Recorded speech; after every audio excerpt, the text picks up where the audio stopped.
Welcome to I Heart Geek.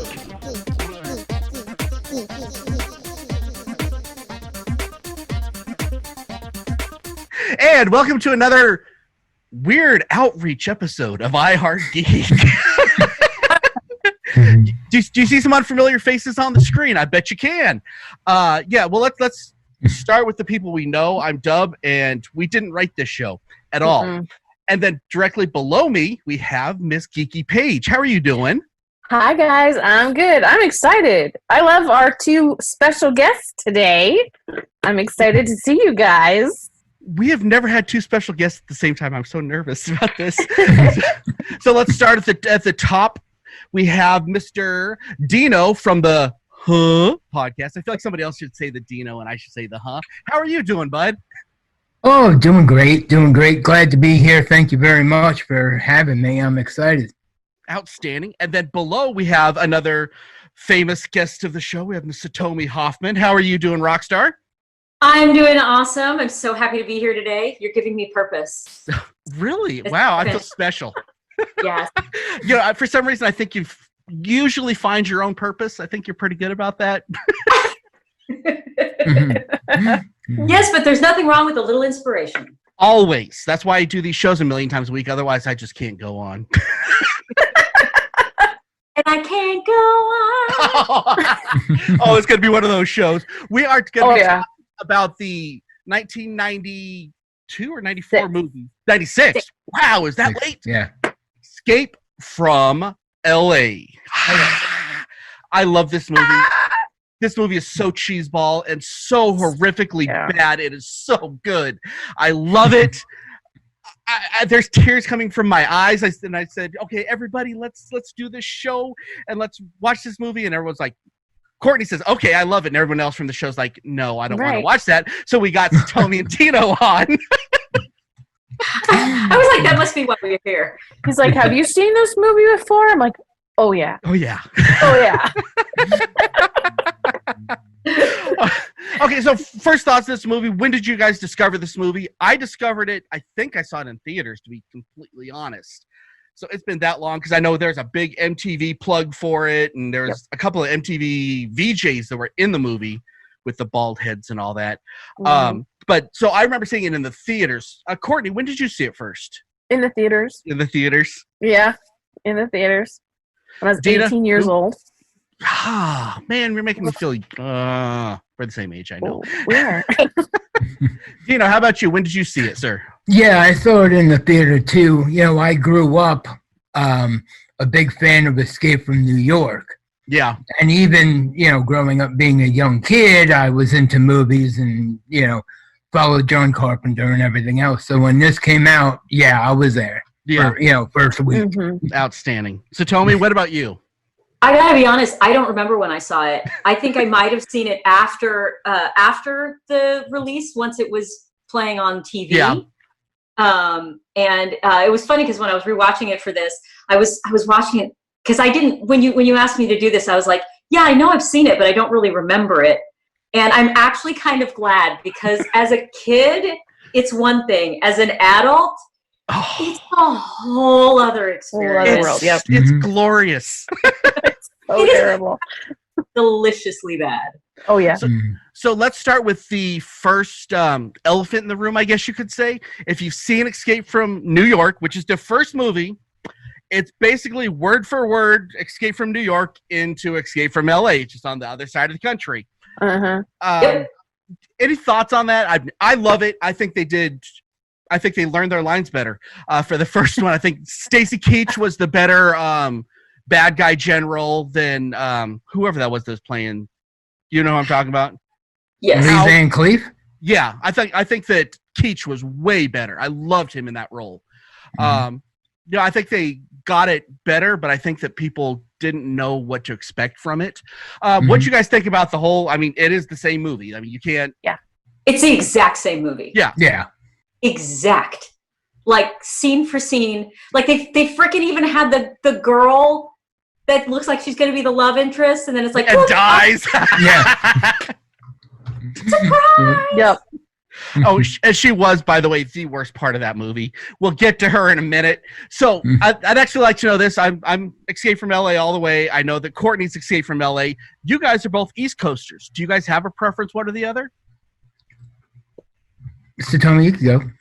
I mean, I got to be honest, New York. I think it's geographical. Well, the thing is, I grew up in California, and I lived in LA, and I felt like Escape from New York felt more like they were in New York, and Escape from LA felt more like they took a Map of the Stars tour and Fast Eddie's. all of the spots. Literally, and then recreated all of the spots, and so fair enough. New York. Sorry. Yeah, no, I'm sorry. Go ahead. No, I said, what about you? Okay. Yeah, I prefer New York. And it may be geographical. I was born and raised on Long Island. But also, it was a movie I watched all the time. Yeah. It was on HBO forever. You know, I had it on VHS for years and years, and then when LA came out at first, I walked out of there going, yeah, it's the B-side of New York. Yeah, fair enough. And that, and then The Wave, made me back off of it for about 15 years, maybe longer. So Toby was personally offended by The Wave, I feel. I was like, this is delightful. This is just silly. This is fun. What the hell just... You didn't like me. Oh, golly. No. Started and I was like, hey, these special effects, I mean, 96? Yeah, they're bringing it. Bad. No. No, I was reading the IMDb thing, and it said that the effects were so bad because they literally took a bunch of special effects artists that had never done computer effects before, put them in a room, learn the program, do it. Those were computer. Yes, that was some of the first computer effects. Yeah. But I tell you what makes me laugh more than anything else when he's doing the submarine thing and going through the canal, and he goes through Universal Studios and you see the fake shark jump. I'm like, the shark still looks fake. The shark still looks fake. Do you think that's inspiration for Sharknado? Do you think that's where the seeds were? I think you might have something there. I don't know about that. Maybe. I'll buy it. I have a question for everybody. Which one did you see first? LA. Okay. So you two, Dino and Satomi, you were in New York first. Yeah. That's your preference. Dub and I saw LA first. Yeah. And it's our preference. So I don't know if it's geographical or is it more of which one did you see first? Because my brother, one of his favorite movies is Escape to New York. He saw that one first. So, well, you know what? Put a comment on the chat here and let us know. What do you guys think? Is your favorite because it's geographical, or which do we have it all wrong? Probably have it. I think Courtney's probably right, but I like saying that I have a theory and feel smart. It's just a thought. It's a thought. So riddle me this. Okay. I want you to explain to me. Oh no. Why you decided in the Hollywood Bowl to build a basketball court? I have an answer for that. Because it's fun.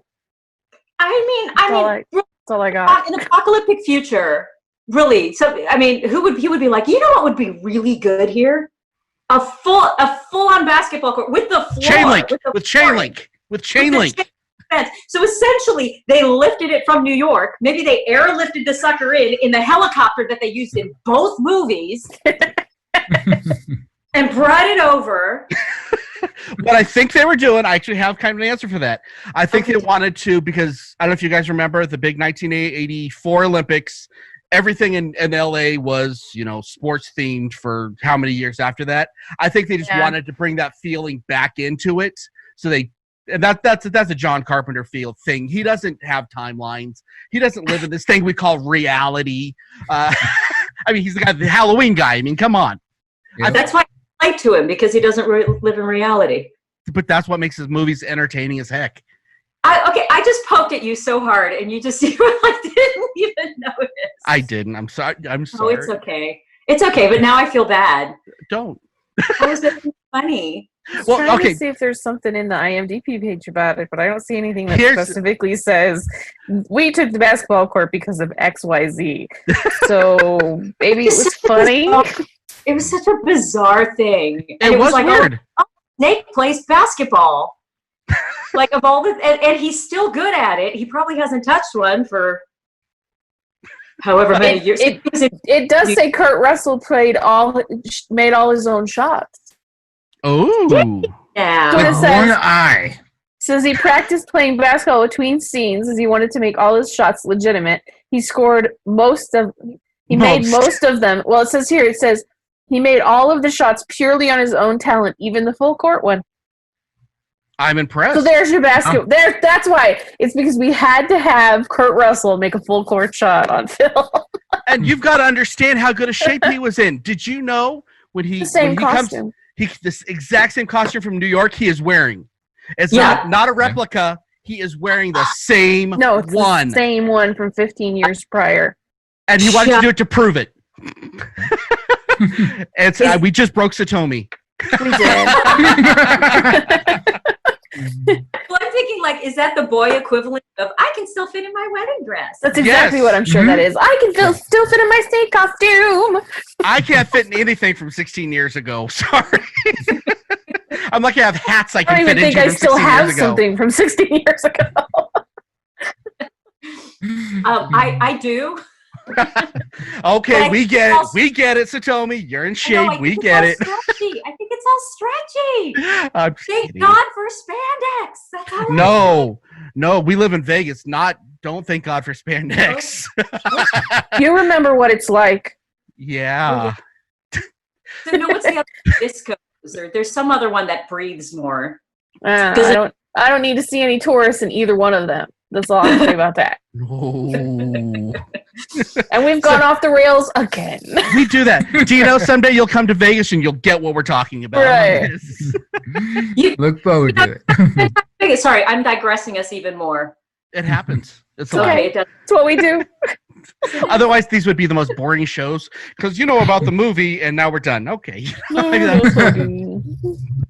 Look, we should just reenact the entire movie. I could almost do that.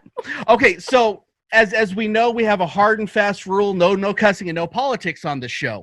However, this has to be brought up, and we asked this beforehand so that we kind of figure out how we can talk about this. The president on the Escape from New York was based on a real presidential character, which was Pat Robertson. I mean, that this isn't political. That's a fact. I'm like, wow, that is. I mean, his mannerisms, everything. He watched a lot of Pat Robertson at the time. Yeah. Tread lightly, but you can go. You guys can discuss this. But I think it was actually a really good. It was a afterthought that they did it, and I thought it worked really well with the movie itself, especially with John Carpenter's sense of humor. You know. Yeah. Right. Well, and if anybody could carry it off, it would have been Cliff Robertson, who's the gentleman who plays the president. He's such a consummate actor. You buy it. And you just hate that guy the entire time. He's the big kahuna in the Gidget movies. All I'm going to say about that. Oh my gosh! I broke Satomi again! Yes! I think I just blew all three of your minds. It did a little bit. I love That's right. learning new stuff. He's the I big love- kahuna in the Gidget movie. Oh The my first God. one was Sandra Dee. Oh. You're all welcome. I hate you sometimes, Courtney. No. Courtney, she knows stuff. She does. Useless pieces of information. This is why we're friends. You know? Right. I mean, come on. Information. We all get it. Yeah. So, do you think that I know that they did want to do a third movie to this, and it was going to be after he pressed the sword of Damocles, and only there was a person from NASA that was still safe, and they end up going to like Mars, I think. I want to see this movie, but this was a box office turd. Yeah. Yeah, it did bad. Bomb. Well, I mean, I was gonna say, if they did a third one, please, God, make a different script. I mean, you were saying, oh yeah, they knew their lines a lot better. How about they didn't really have that many? Like, That's I kept true. watching it and going, nobody actually talks in this movie. No. Do you know who was really good in that was the girl from My So-Called Life, AJ Langer. AJ Langer? Yeah. She was actually, every time I see her in anything, I'm really impressed, but she just doesn't seem like she gets the parts. But she did this. I think she was the best part of that movie, honestly, as far as an acting range. Y'all are a lot more actors than I am, but I see that as she was really a high point. Am I just fooled because she actually had a role that had a journey. Yeah, she actually had a gift. Nobody else does. Everybody's very like single-minded throughout. So she had the opportunity to actually go somewhere else. I will say that there was definitely that moment of, oh gosh, the 90s. We're just gonna find an excuse to get a girl into lingerie as quickly as possible. Yeah, it made sense though. I think they did it well enough that it made sense, because that type of person that was controlling everything, the Che Guevara look-alike, that's definitely the kind of bravado that he pulled off. That's what he wants his woman to look like, and it made sense to me without it being pushy. Without it being yeah. No, I can see that, and I can definitely watch a film with the put myself like, this is 96. I'm just gonna watch it and go for the ride, understanding the world in which it was made. But there was definitely a moment of and then the white blonde streak. I mean, that was really big in the 90s for us ladies. I remember that. So I just think it's baffling when you think of how terrible the film is. I mean, we love it, but how terrible the film is. I mean, it's terribly awesome. We love it, but we know it's awful.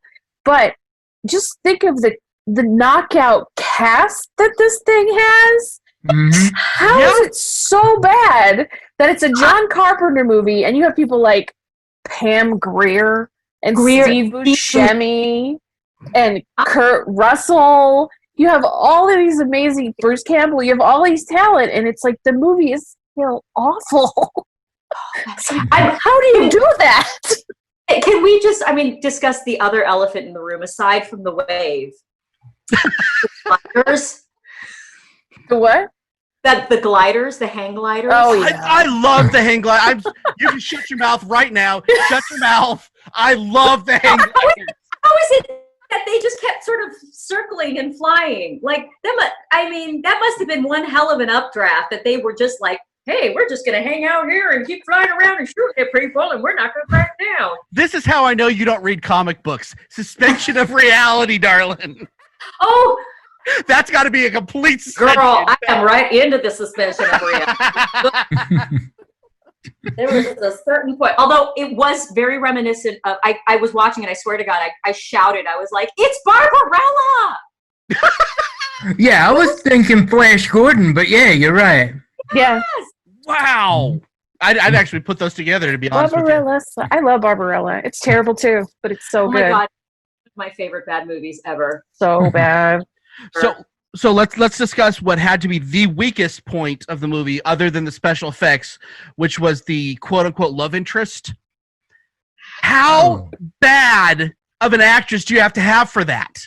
That was embarrassing. And like the thing her first lines, you be quiet. No, you don't make any noise. You go, if you want to make noise, you go somewhere else. I'm like, oh my. And the thing is, someone doesn't know how to write a woman. She's not a bad actress. That's no Valeria Golino? Yeah. Yeah. She's not a bad actress.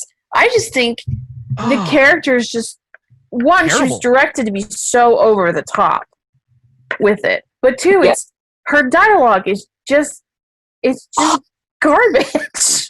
Well, and I would have liked to said, it's because this happens a lot. It's John Carpenter or whoever doesn't know how to write for a woman, doesn't know how to direct a woman. And then you see AJ's performance, she's fantastic. And then you look on the directed by, and it's a female name. So I'm like, okay. Yeah, but you have to wonder how much, what's her name? Barbara Hill? Hill. Deborah Hill. So, but if you look at the credits, it was Deb who wrote it. Deborah had John Carpenter, Kurt Russell. So you're talking about something that is still heavily influenced, not only by the guy who's directing it and the guy who's acting in it, but it's there. I actually jumped to my point. It was like not only. It's like right there. Yeah. She's directing it, but she's got the writers like right there with her. So how much of this really was her voice? That's what I'm curious about. To be fair, as far as Kurt Russell goes, he only wrote the ending. I mean, she did write she did write Halloween. Yeah, that's she actually wrote the original Halloween with John Carpenter. Yeah, but she did the majority of it. Yeah. So I mean, that's one that Dino can tell you because he's a big horror guy. Yeah. But that's like one of the like historical amazing facts about how she's one of the first women to ever write a horror movie. Mm-hmm.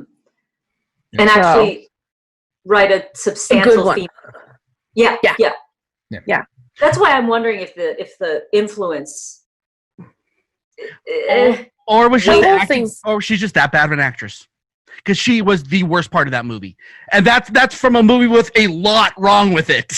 That is so. Even when she died, it was like, just die already, get it over with. I remember sitting there going when Pam Grier showed up, and before you find out. But you feel like you know. You feel like you know. Right, but my thing is like, well, Snake should just end up with Hershey because it's Pam Grier. It's Pam Grier. But so. I will say Pam so much. So stunningly beautiful. I was like 100%. Yes, she could be a drag queen. Hello. Right, I'm in on it. Well, she was so believable in the role. Oh, yes. And I got to be fair, this is the first thing I'd seen Pam Grier in. So I actually thought, oh, is that really a dude? Okay. It was until I think Jackie Brown came out. And I'm like, oh no, she is a girl. Wow. Well, and they lower her voice. They digitally lower her voice. And that's a pet peeve of mine because I know the effect they're using and everything. It's like, oh. Yeah. Well, I mean, she's supposed to be transgender, so it's like. Well, she's still supposed to have, according to the movie, that's why does a grab. It's still there. So yeah. She's still got this. Yeah. So, she can still pee standing up. So it's all good. Yeah. Well, and that brings us back to the whole like you've got this incredible cast, and I will say with what they had, their commitment made so much of it work. Mm-hmm. Yeah. I mean, I kept watching, like Kurt Russell just going, he's got dialogue-wise, he's got nothing, but every single time it's like, that's a terrible line. I believe him. Yeah, absolutely. Absolutely believe him. Yeah. Mm-hmm. Call me Snake. I mean, come on. That's a man right there. Yeah. Oh. Seriously. Good old Bob Pliskin. So let me ask you this question. If let's say that they put the $1 million into effects that they should have, would we be talking about this movie in an entirely different way now, or would the movie just be forgotten because they fixed it? I mean, I think a lot of the charm is the terribleness of it. It's still just a bad movie. I mean, effects aside, it's just a bad. It's a terrible script. As bad as you think it is. It's a terrible script. It's a dude movie from the 90s. Looking back on it with a writer's eye, it's a terrible script. It's better than Cobra. It would not be. Yeah, it's true. And we still talk about Cobra. And by the way, that same car was in it. The Cobra car was in Escape from L.A. I think was it just me or am I thinking of Escape from New York? Grease Lightning. No, that was the Cobra. That's the car from Cobra. Yeah. Okay, it looked like Grease Lightning to me. There's a reason. It was the flames. Yeah, they did that on purpose. Okay. But it had the same hubs as the one on from Cobra. They wanted to do that. I thought that's kind of a great callback. I think the biggest part of its charm is Kurt Russell as Snake Plissken. Oh, no one else could play that. Nobody. Yeah, I mean, it's one of those iconic roles. It's like Han Solo will forever be Harrison Ford. Mm-hmm. Snake Plissken will forever be Kurt Russell. So, I mean, you're always going to have people who are going to love him as Snake Plissken, even if he's sitting there reading the phone book. Right. But I also, when I see Kurt Russell, I think of the computer that wore tennis shoes. But that's true. I love his old Disney stuff. What about you? Oh, me? Yeah. Huh? Mr. Huh podcast himself. What about you?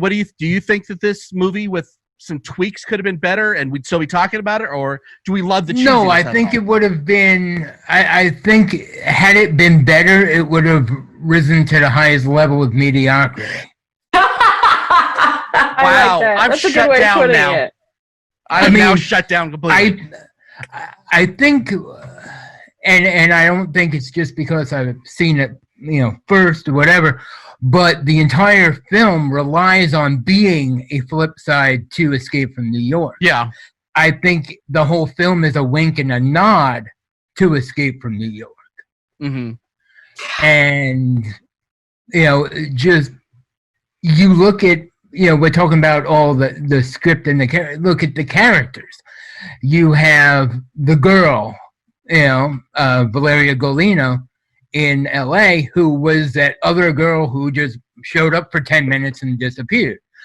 Mapped to the Stars Eddie is essentially Cabby, Ernest Borgnine.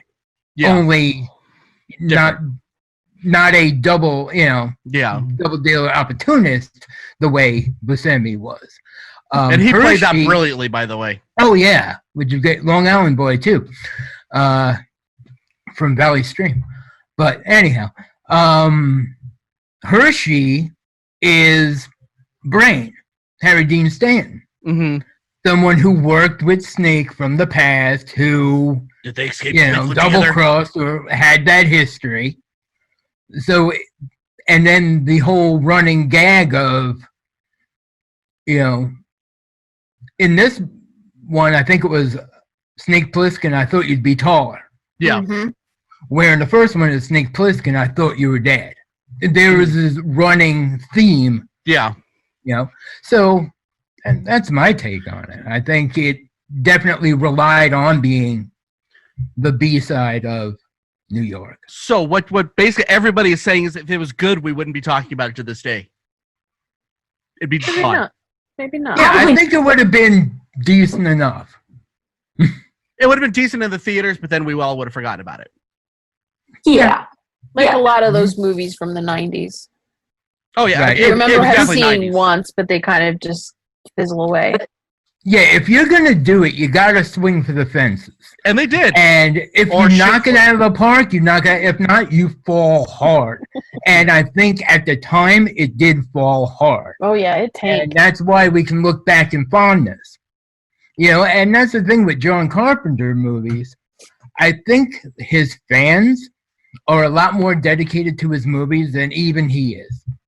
Like Wes Craven or Kevin Smith or any of those guys. Yeah. Halloween, his fans have far more great things to say about Halloween than he does. They're Star Trek fans.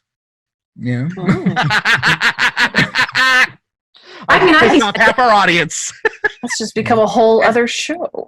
I mean, and that being said, I'm a Halloween fan. I think John Carpenter bats about 500 in his films. But when he's good, he's good. When he's not, when he's bad, he's very good. Get Memoirs of the Invisible Man.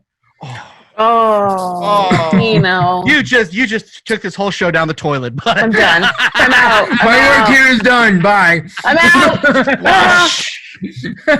So let me talk about the one other, I think, really high point of this, which was the one thing that John Carpenter always has so fantastic in his movies is the music. The music in this is stunning. I would listen. I actually am looking for the background soundtrack because it is so that single guitar with the heavy reverb. I mean, that's so John Carpenter. That's to me is as iconic as the Halloween. Yeah. Mm-hmm. And by the way, all is phenomenal. And I don't know if you know this, John Carpenter writes all of his music. Mm-hmm. Every one of his movies. So there were definitely several actual singles though from. Oh, there was. Korn was in it, and Tool was in it. Yeah, there's a lot. Actually, I downloaded the soundtrack on Spotify. Of course you did. Yeah, I think there was a Sugar Ray song in there too, I think. Isn't there one when I think it's when they're doing the basketball game. I think there's a helmet song in there. I'm like tempted to look at my Spotify now. I'm doing it. I'm looking. I feel like talk amongst yourselves. This is why I hate being on video, because you see me like looking down, because otherwise it looks like I'm doing everything off the top of my head. But right, we do a lot of looking down. A lot. Didn't notice that. I've noticed that. It makes 10 seconds down. Huh? The wizard has been exposed. Yeah. There's a Tori Amos song in here. I forgot. Love me. Sure. I love me some Tori Amos. I miss the 90s so much. Can we just go back? We all thought it was bad at the time, and it really wasn't. It was pretty darn good.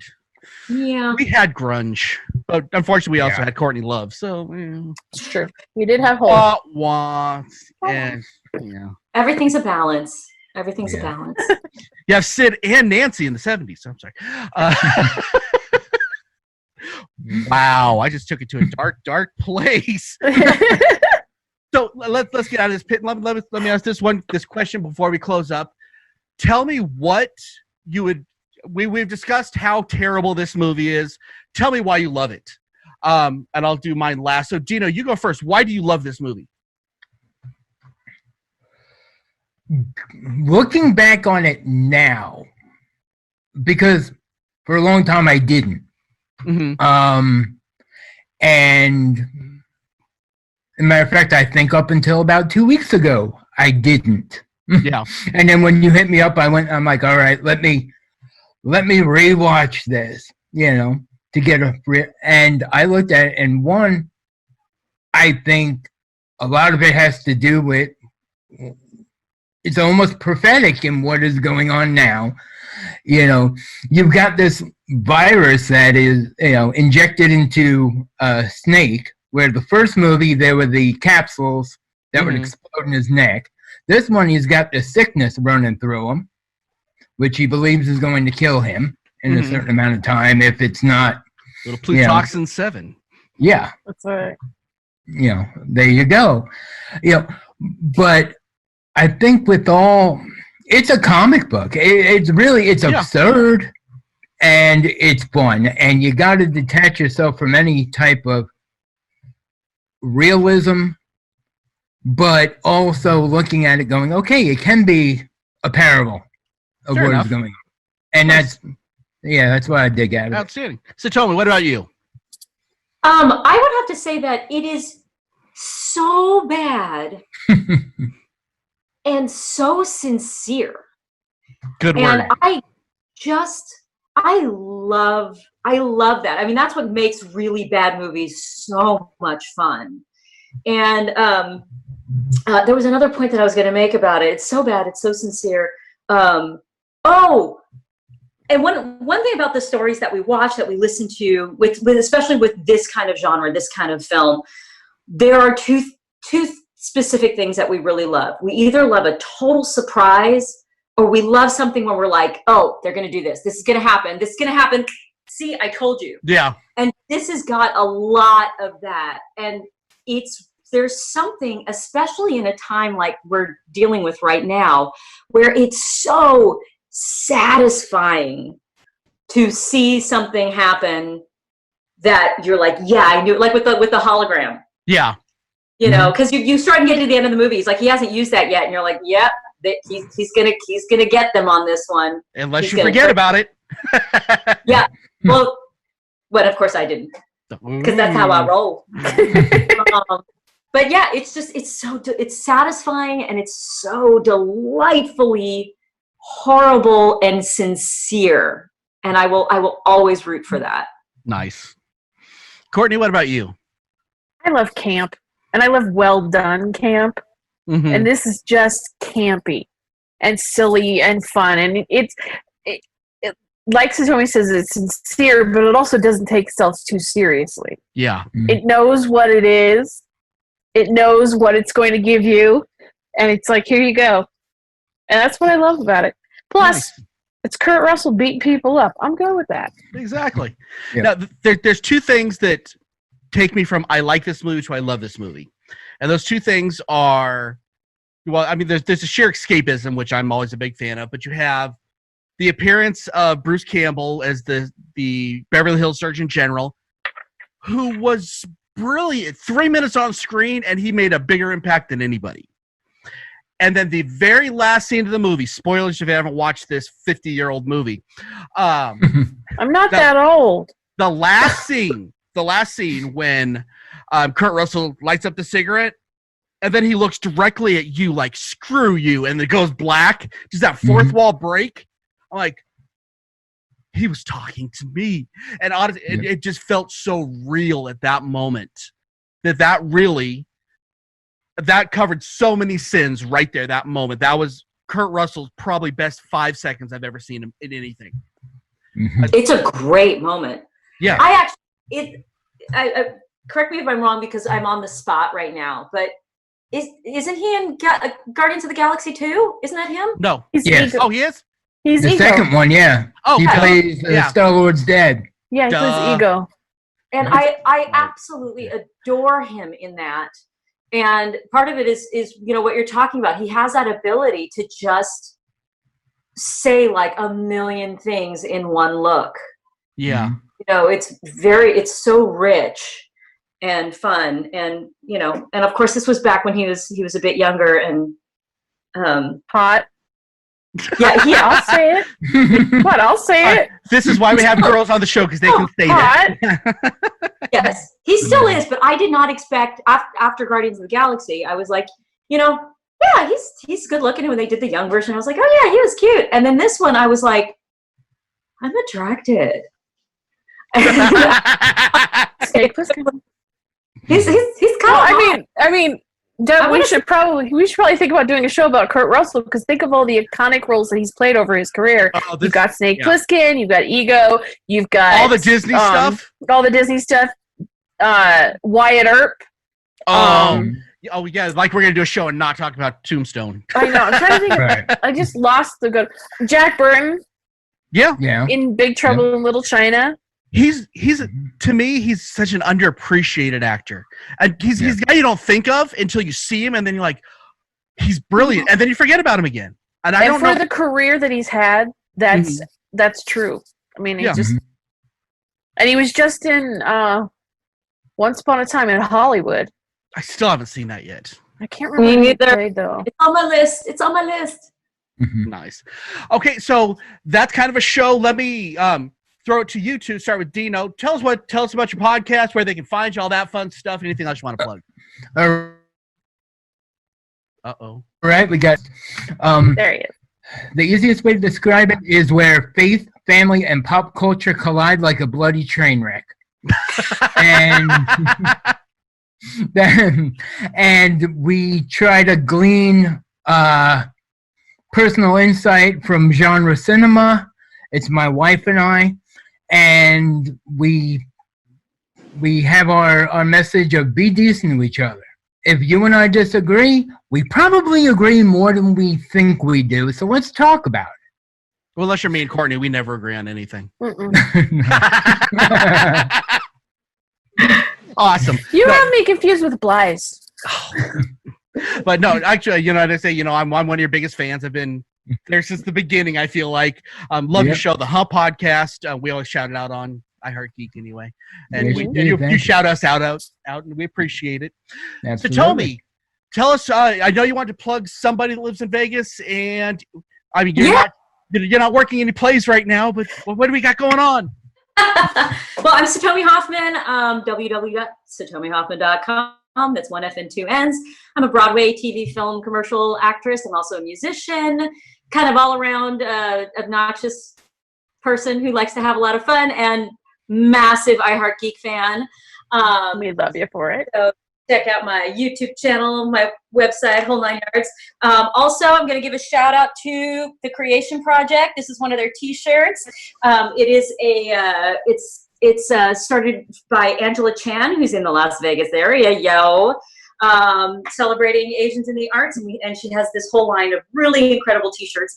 I own them all now because I heart them. Okay, now. So, give me a shout out, say hello, drop me a note, especially if you're coming out to New York. I have been assured that the Phantom of the Opera will be opening again as soon as we are able. So, definitely and say hello. Do we have a general time on what we're looking at on that? Because this is what all our people want to know. So yeah, we don't have Broadway League is hoping for January 3rd, but honestly, y'all got to wear your masks because as long as these numbers are going up, we are not opening again.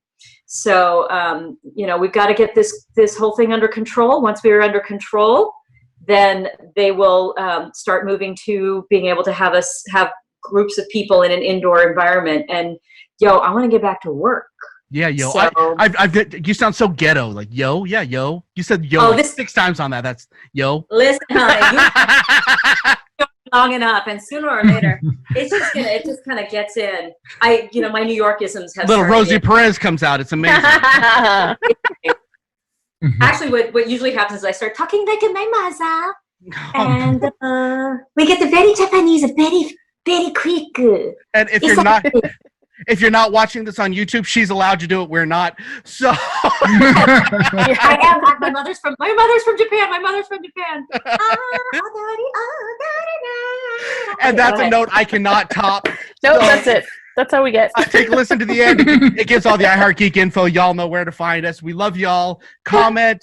Keep on geeking on, guys.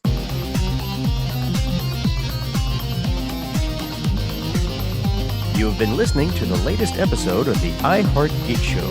Make sure you visit our website at www.iheartgeekshow.com.